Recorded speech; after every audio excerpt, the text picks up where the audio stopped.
Today in this session we will see how to write the formula of a complex. किसी भी संकुल का सूत्र कैसे लिखा जाएगा ये इसमें हम देखेंगे।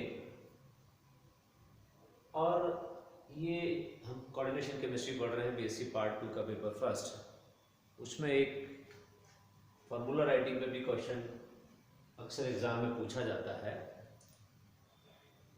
ये वाला सेशन करने के बाद में आप किसी भी कॉम्प्लेक्स का सूत्र लिख पाएंगे। जैसे सिंपल सॉल्ट होता है सोडियम क्लोराइड, उसके दो पार्ट्स हैं सोडियम एंड क्लोराइड, वैसे ही किसी भी कॉम्प्लेक्स का अगर फॉर्मूला आपको लिखना है तो उसके सबसे पहले हम लिखेंगे कैटायन और उसके बाद में anion.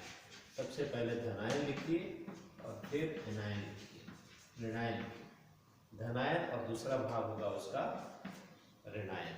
Cation and the anion are the two parts of a formula. अगर कोई भी इनमें से सिंपल हो, सिंपल कैटायन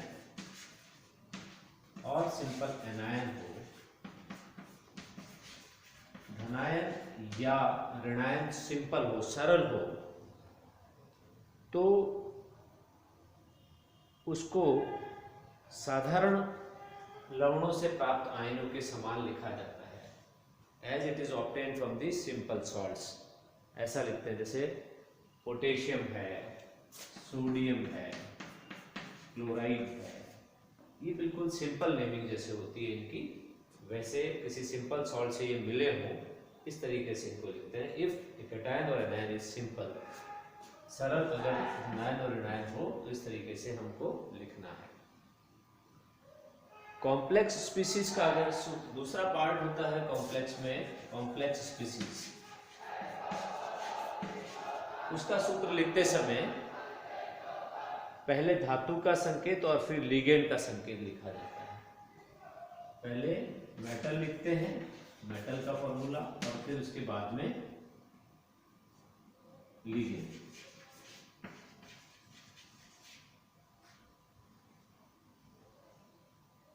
लिगेंड्स में इसका जो यहाँ क्रम होगा लिखने का, जो सीक्वेंस होगा वो उल्टा होगा। पहले आप पॉजिटिव, फिर न्यूट्रल और फिर लास्ट में नेगेटिव लिगेंड्स को लिखते हैं।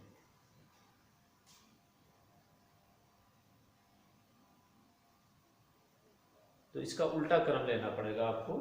अभी हम एग्जांपल देखेंगे तो आपको ये समझ में आ जाएगा। और इसके बाद में पूरा जो कॉम्प्लेक्स स्पीसीज होगा उसको एक स्क्वायर ब्रैकेट में लिखेंगे, square bracket for complex species. किसी भी कॉम्प्लेक्स स्पीसीज जो संकुल आयन होता है उसको स्क्वायर ब्रैकेट में बड़े कोष्ठक में लिखते हैं। और एक और इम्पॉर्टेंट चीज होती है oxidation number of the metal ion. तो दिए गए धातु की ऑक्सीकरण अंक की सहायता से लिगेंड पर आवेश द्वारा कॉम्प्लेक्स स्पीसीज पर आवेश की गणना करते हैं। हम क्या करते हैं कि if it is given the oxidation number of the metal, if it is given, then the charge on the ligands and the charge on the complex species will be calculated। जो धातु की ऑक्सीकरण अवस्था दी गई है उसकी सहायता से हम किसका निकाल लेते हैं आवेश, हम लिगेंड्स पर आवेश भी जो होता है उसको पहले देख लेते हैं, लिगेंड पर आवेश और कॉम्प्लेक्स स्पीसीज पर जो ऑक्सीकरण अवस्था दी हुई है उसकी, किसकी, मेटल की, और लिगेंड पर जो आवेश है उसकी सहायता से हम कॉम्प्लेक्स स्पीसीज पर आवेश यानी चार्ज की गणना कर लेते हैं। We calculate the charge on the complex species by looking at the coordination, looking at the oxidation number of the metal ion and the charge on the negative ligands. और फिर we will balance the charge on the species on the complex species and on the whole complex compound। उस पर charge को balance करना है। Last में हम क्या करेंगे, आवेश का संतुलन कर देते हैं पूरे यौगिक पर। तो इस तरीके से हम सूत्र लिख सकते हैं। Let us see example. आपको दिया हुआ है टेट्राअमीन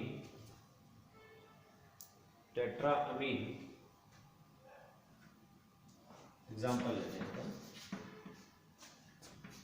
टेट्राअमीन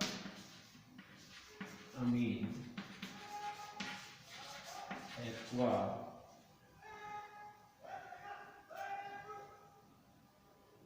chloro cobalt, aqua chloro cobalt,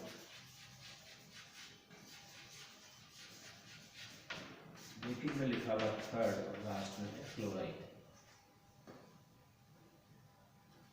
इसका आपको क्या लिखना है, सूत्र लिखना है, formula. You are asked to write the formula of this tetraammine aqua chloro cobalt third chloride. Chloride is the negative ion.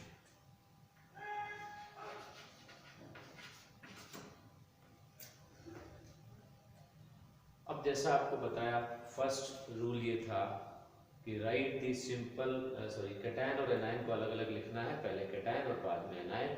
यहाँ पे आपको एनायन दिख रहा है, क्लोराइड है, तो ये वाला जो पार्ट है ये क्या होगा, कैटायनिक पार्ट होगा। सिंपल क्या है वो देख लीजिए, इसमें से इनमें से anion is simple, this chloride is simple, ये दिया हुआ है, ऐसा ही क्लोराइड है। तो इसमें Cl जो है वो क्या है, सिंपल आयन है। तो हम सबसे पहले अलग से लिख लेते हैं कि anion is the cationic part is the complex part. ये पूरी जो कॉम्प्लेक्स स्पीसीज है वो कैटायनिक पार्ट है। तो धनायन जो हो गया वो क्या हो गया, संकुल आयन हो गया। और इस पर जो आवेश है उसको अपन निकालना है।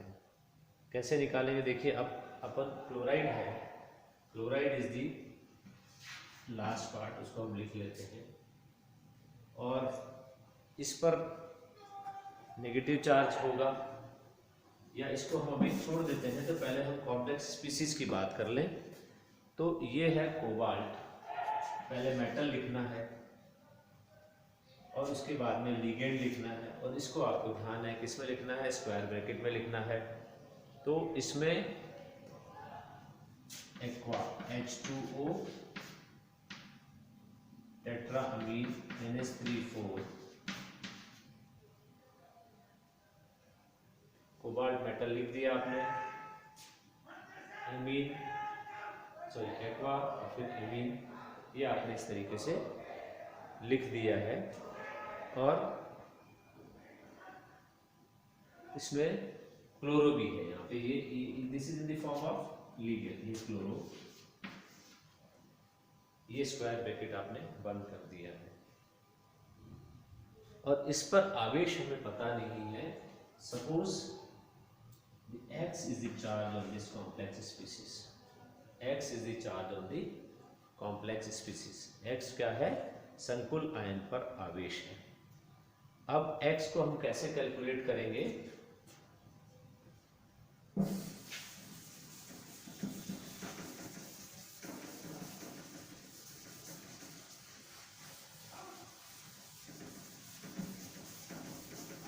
X की कैलकुलेशन करने के लिए X is equal to cobalt की ऑक्सीडेशन स्टेट लिखिए पहले। Oxidation state of cobalt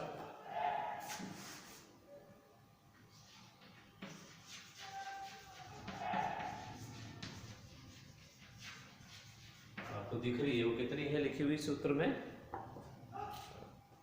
3। और लिगेंड पर कुल आवेश, charge on the ligand,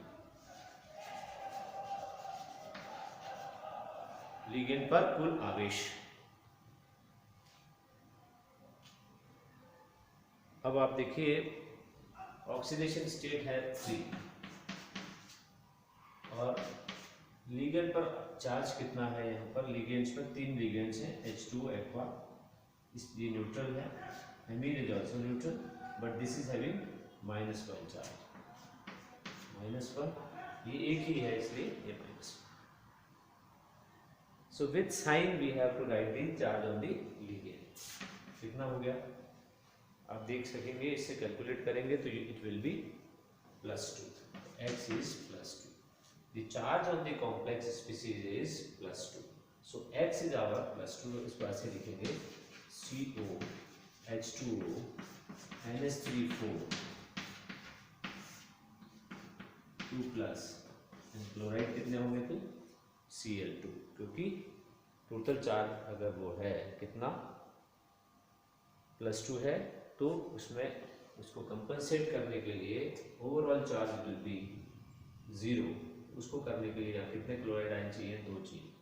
so this would be the formula of the tetraammine aqua chlorocobalt 3rd chloride.